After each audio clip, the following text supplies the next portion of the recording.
Hi, I'm Rebecca Amber Clark. Welcome to part 3 of my tutorial, Directing Your First Voiceover Project.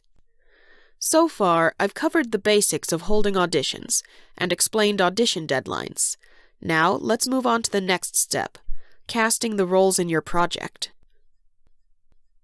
I can't believe so many people auditioned for my project. I mean, it's great so many people are interested, but I have a paper due tomorrow and then a whole bunch of exams coming up after that. How am I even going to have time to listen to all 73? Wait, what's this folder over here? There's more? Oh no! Okay, so now you've put out your casting call, gotten some auditions for your roles, and the audition deadline has finally come. It's time to start casting. If you're feeling overwhelmed, anxious, or don't know where to start, don't worry. That's what I'm here for. Just take a deep breath or two and relax. For starters, it's completely fine to take your time making your casting decisions. For small projects, sometimes you'll know the very day after auditions end who to cast for your roles. But for projects with more than a few roles, or if you're swamped with hundreds of auditions, it might take a few days, or even a couple of weeks or more. So don't worry about keeping the voice actors waiting because you didn't choose your cast in 5 minutes flat. Just as long as you don't procrastinate too much, you'll do just fine. Another thing that might seem difficult is actually sifting through the auditions themselves, especially if you got a lot of them. Again, as long as you have a system and stay reasonably well organized, the whole process is easier than you might think. The first thing you'll want to do is make sure all your auditions are in one place. For example, in one folder on the desktop if you're using a Windows computer, and better yet, separated by role if possible. That way, you have all the auditions at your fingertips, no matter how many times you want to listen to them. If you hold auditions on a site like Behind the Voice Actors or Casting Call Club, that part's already taken care of for you. If you used email for some or all of your auditions, you need to do this step yourself. Next, make 2 lists. The first list should be a list of every single role you want to cast. Under or next to each role, list the name of every single person who auditioned for that particular role. The second list is the same, but in reverse. A list of every single person who auditioned, and a list alongside each person of every role they submitted auditions for.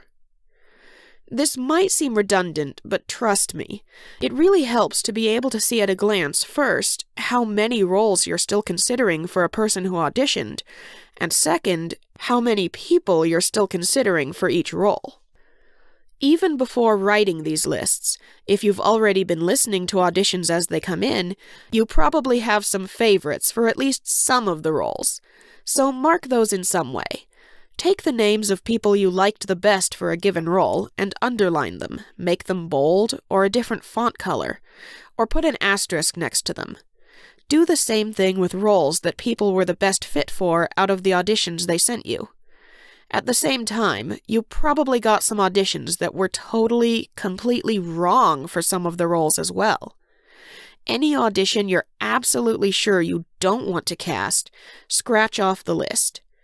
If your lists are on the computer instead of paper, I suggest using a strike-through instead of just deleting them. That way, you can keep track of who you didn't cast for what, and also, just in case you change your mind about any auditions you originally didn't like, but do later on. Keep on eliminating auditions until you've got it pared down to as few choices as possible. Remember, you can absolutely offer more than one role to a single voice actor. They may or may not accept, especially if the roles are large, but there's no harm in asking. Also, just because someone auditions, you aren't obligated to cast them for a role at all. Of course, the more you spread out the roles, the more diverse and nice-sounding your cast will be overall. Just don't get sucked into the trap of thinking you have to divide it out into one role, one voice actor. It's your project. You make the call.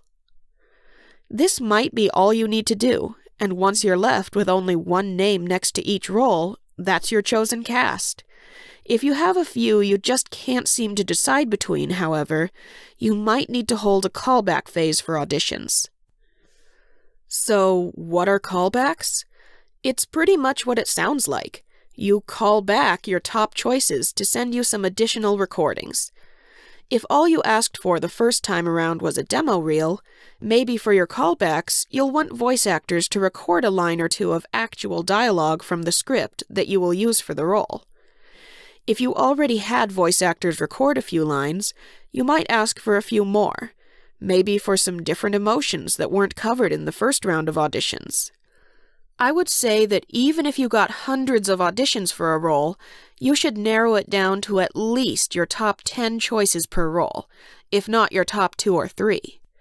If you haven't narrowed it down that far, go back to the last step and keep ruling out auditions until you have. There are a couple of reasons for this. First, you want as simple a choice as possible for your callback phase. Second, callbacks are basically saying to a voice actor, there is an extremely good chance you will get this role. You and only a few others fit my vision for it the best. And it's simply good manners not to get more people's hopes up than you absolutely need to. Also, if at all possible, try to limit yourself to 1 round of callbacks.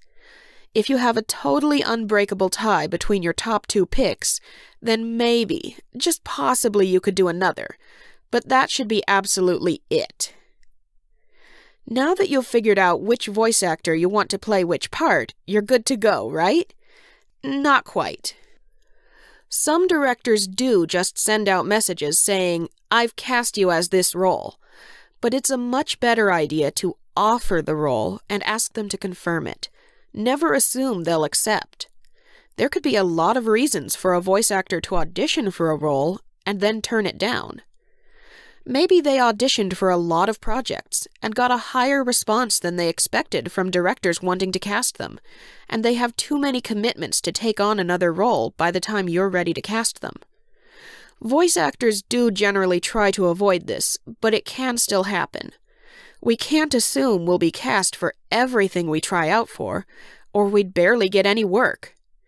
Or maybe they auditioned for your project because it looked interesting, but once you give them more details, they realize that there is something in your script they're not willing to do, such as sex, violence, or even something that isn't quite PC, like not being comfortable with LGBT concepts. Whether you agree with them or not, it's a voice actor's right to refuse any role at any time for any reason. When you offer a role to a voice actor, make sure you give them a deadline to confirm the role before you offer it to your second choice. Usually not longer than 3 days, but it could be up to a week. This way, you don't get stuck in limbo waiting for an answer. Again, just like with the audition deadline, you'll want to spell out the exact date, month, year, time, and time zone by which you need a response.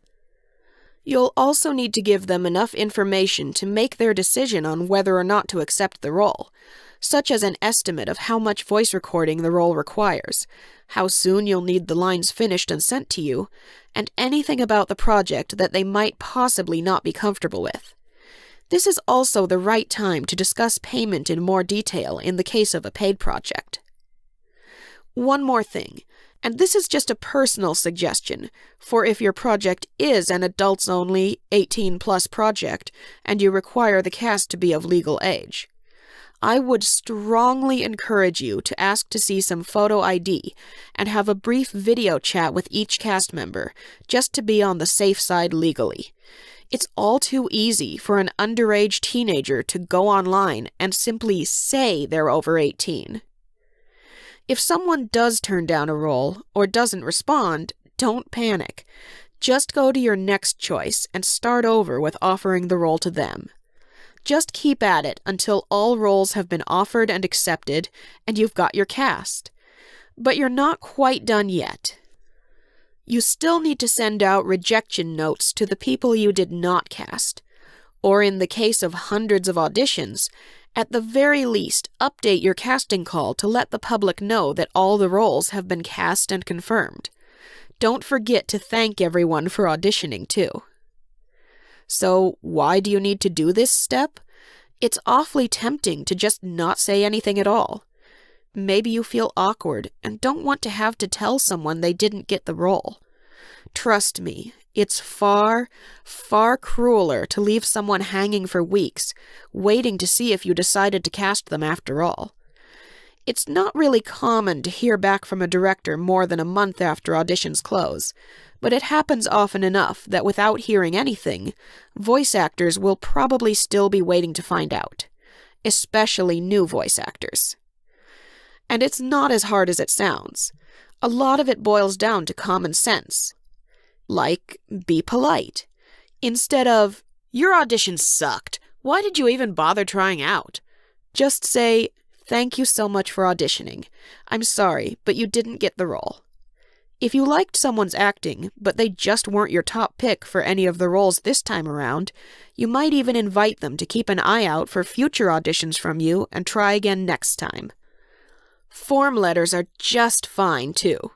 You don't need to type up a unique rejection note for each voice actor. Just make sure you send emails out individually and don't bulk mail everyone at once. Or at the very least, make sure to use blind carbon copy, BCC, instead of just carbon copy, CC, or just lumping all the email addresses into the to field. That's just a big no-no when it comes to emailing people in general. Don't email 10, 20, or 50 people all at once so they all get each other's email addresses. That's likely to get more than a few people mad at you, and you just don't want that. Of course, if you're going to give feedback on people's auditions, you will need to type at least that part up separately and send those emails to one person at a time. As for whether to give feedback, there are a few reasons you might want to do so. 1. If the voice actor specifically asked for feedback and you have the time. 2. If you're giving the feedback because you're asking them to try again and do the audition over for you. And 3. You simply want to show your thanks to the people who took the time out of their day to audition for your project by taking the time out of yours to give encouragement where it's due and suggestions on how they can improve in the future. As for how to give feedback, the sandwich method of critique rarely fails.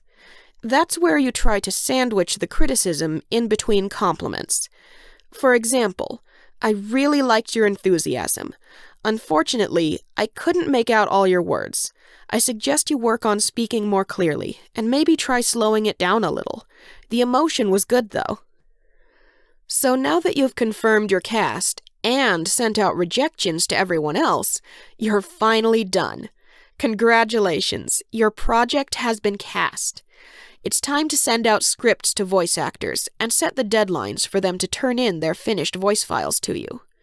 In the next episode, I'll go over all the information you should send to your cast along with their scripts. Thanks to the voice talent of Darcy Maguire as the Disorganized casting director. Next time, we'll talk about sending scripts, different script formats, what to include with the script, and setting deadlines for turning in audio files. If you have any questions about casting roles that I didn't cover, please leave your question in a comment below the video, and I'll do my best to answer what I can.